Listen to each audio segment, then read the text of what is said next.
Chapter 9. Ken. Excuse me. The voice came from a guy sitting under a blue tent.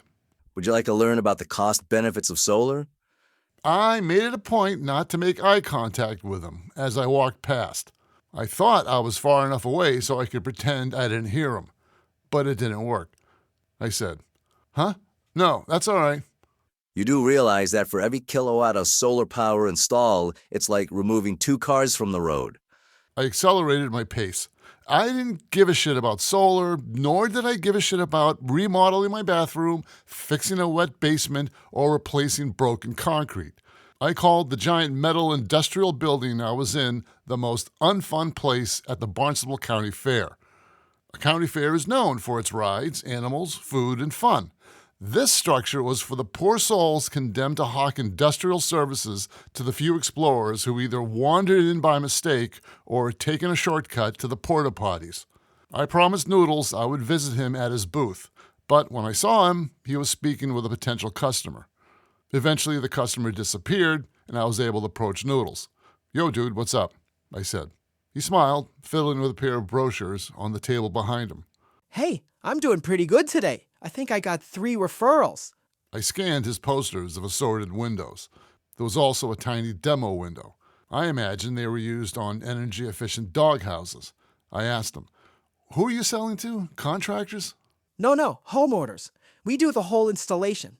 On the floor beside the table was an inflatable green alien. I picked it up.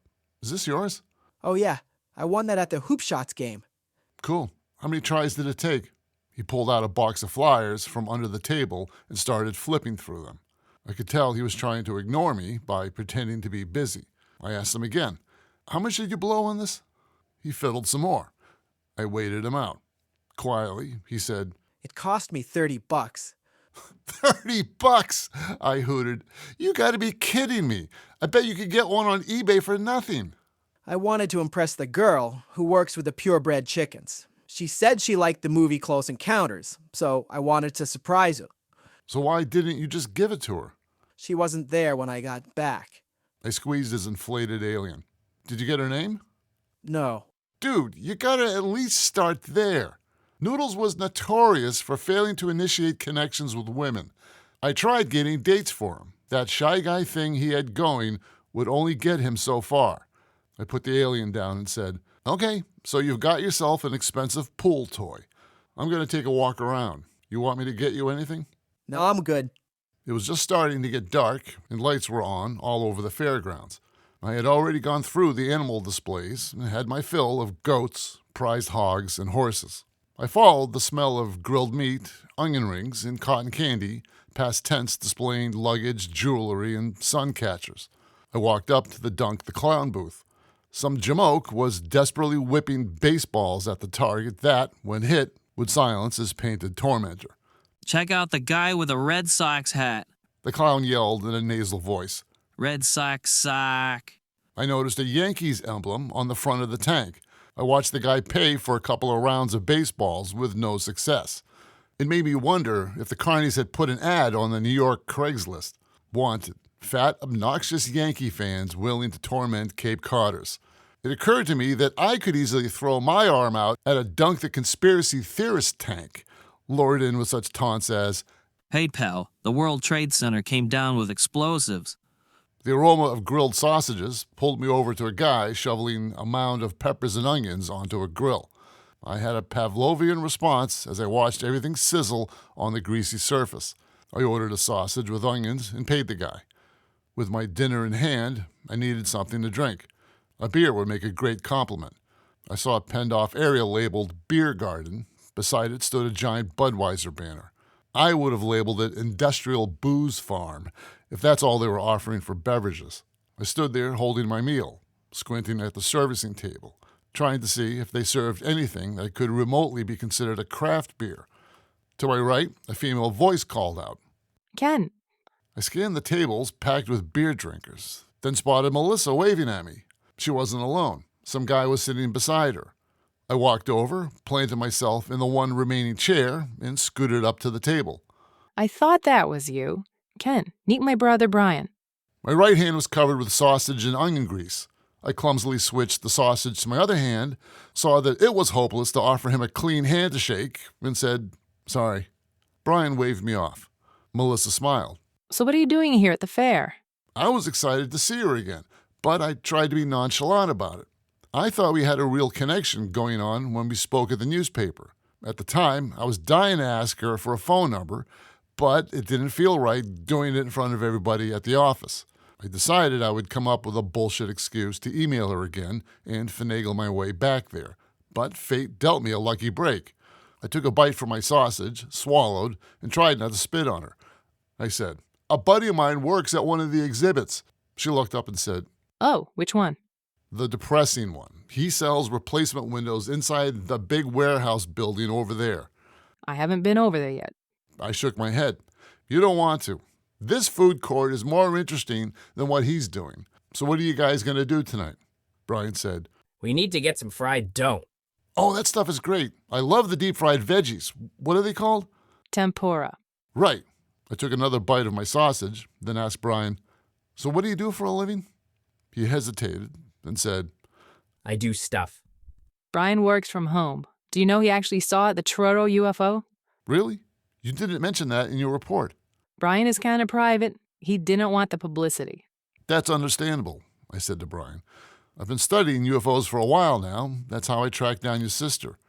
Melissa said to her brother. Ken also likes the X-Files. Brian said, I like the Lone Gunman show better. "The Lone Gunman Show was a spin-off of the X-Files, where they took 3 of the more kooky characters and gave them their own show. It only lasted 1 season." I said, "I never really got into it. Maybe they should have done an episode on faking the moon landing. That would have been funny." But the moon landing was faked. Brian said, dead serious. My mind immediately flashed to the footage of Buzz Aldrin punching that guy who called Buzz a liar and insisted the moon landing was faked. I abhor violence, but boy, that was the most patriotic punch I've ever seen. I looked at Melissa and smiled. She looked at me and raised her eyebrows. I could tell she's had this argument with him before. Trying not to sneer, I said to Brian, "So the entire Apollo 11 mission was faked," There wasn't any stars in the photos. he said calmly.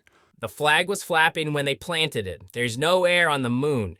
The government set the whole thing up in a studio somewhere so Stanley Kubrick could film it.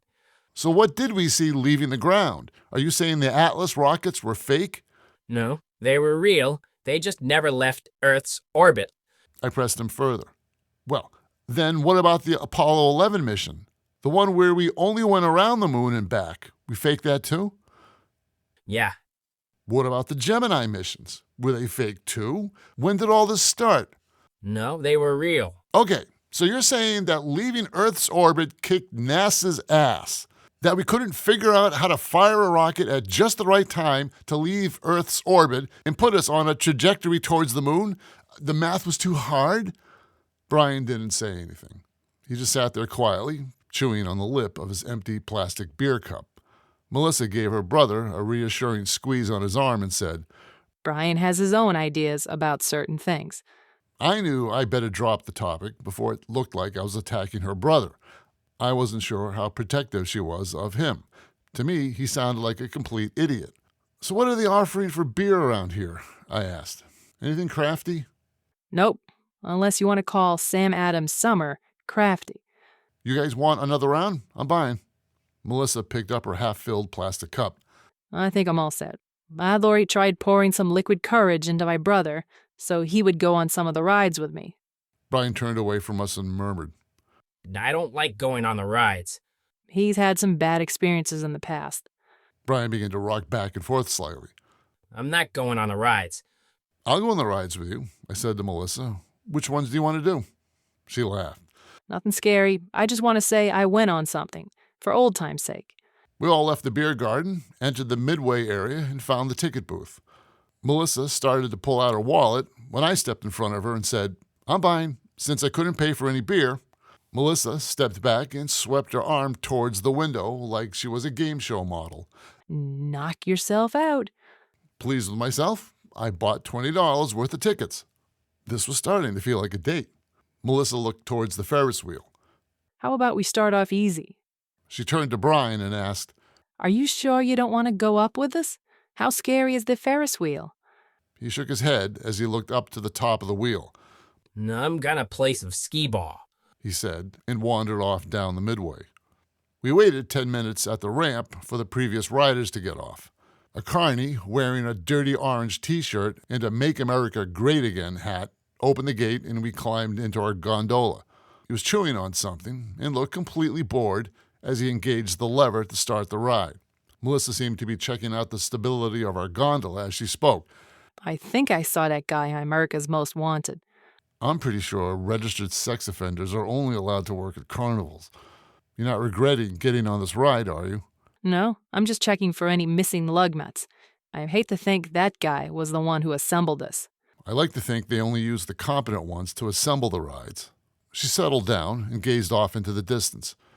I'll take your word for it. It was a slightly cool, overcast night. A breeze hit us as we crested the top of the ride. I experienced that slight sense of euphoria as the subtle G-forces followed us down towards the ground. Melissa leaned back, closed her eyes, and smiled. I remember doing this as a kid. Where did you grow up? On the Cape? My father was in the Air Force. We were stationed at Otis twice. I went to Mashpee High School, then ended up at UMass. Each time we rose, you could see John's Pond, and beyond that, the lights of the military base. I pointed this out to her as we crested another revolution. I said, "Do you think that's the runway lights?" She was looking the other way, towards Falmouth. That's weird. She said. I turned around, but we were descending, and our view was blocked by a row of trailers. What? I said. Look that way. She said and pointed towards Falmouth. We did another revolution. I could see the horizon again. There was a pattern of lights hovering off in the distance, about a quarter of a mile up off the ground. What do you think that is? I don't know. Something trying to land at Otis? We descended again and looked at each other, confused. I stood up and held onto the center pole, hoping to get a better look as we went around for another pass. There it was again, this time bigger. Holy shit, I said. It's moving towards us. I frantically patted my pockets, trying to find my cell phone. I needed to get a photo of this. The next time around, we could clearly see 2 rows of lights. I was frantically mashing the power button on my phone, trying to get my cell phone to power up. I called out, "Are you getting it?" She already had her phone stabilized on the railing in front of her. Yeah. She replied, focused on the screen. It was frustrating as hell. As the Ferris wheel went around, we lost sight of it and had to wait for the wheel to lift us back up again.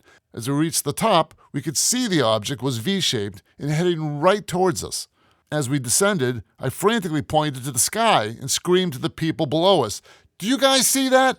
A few people looked up. The Ferris wheel went around again, and this time the thing looked huge. By now, it must have been over Route 151. You could clearly see 2 rows of lights that were about 50 feet apart that formed a right angle in the shape of a V. As we got to the bottom, I could hear gasps and shouts as people watched the thing flying above our heads. I kept repeating to myself, "Holy fucking shit! Holy fucking shit!" At that point, we could clearly see it even at the bottom of the ride. I was trying to hold my phone steady and shouted to Melissa, "It's a real live fucking UFO!" Yes, it is, she said, unruffled. It was directly above us. At the top of the Ferris wheel, we were as close as anyone could get to the thing. I had to pan my camera around just to get the whole thing in frame. If I had a rock to throw, I would have thrown it, just to prove it was real. In the crowd below us, people were screaming. I tried yelling at the carny, "Stop the ride! Stop the ride!" and pointed towards the thing. He didn't notice me and just watched the UFO float above the fairgrounds. Now I really hated him. With each revolution of the Ferris wheel, the object grew smaller as it receded away from us. With each revolution of the Ferris wheel, the object grew smaller as it receded away from us. The noise from the crowd continued. Hundreds of people had seen it pass directly overhead. There was no way anyone could deny that something that size flew directly over us. I was still hyperventilating when I looked over at Melissa. "Can you believe it? Can you believe it?" Melissa checked her phone and calmly said, I believe it. We were let off the ride into a swarm of blathering people. It looked like they were all losing their minds. Some were crying. Some were running towards the parking lot. One woman was on her knees, praying. I saw a guy come out from under the spinning Starship 3000 UFO ride and peer up into the sky. I wondered, does he think it's safer under there? Panting like crazy, Brian ran up to us, pointed at the sky and shouted, That's what I saw! That's what I saw. The poor guy looked shell-shocked, like a death ray had killed everyone around him and he was the lone survivor. He spun around and sprinted off into the crowd. I tried to get my bearings, calm down, and not get sucked into the emotion of the crowd. I looked over at Melissa and asked, "What do you think?" She held up her phone and said, I think I have tomorrow's story.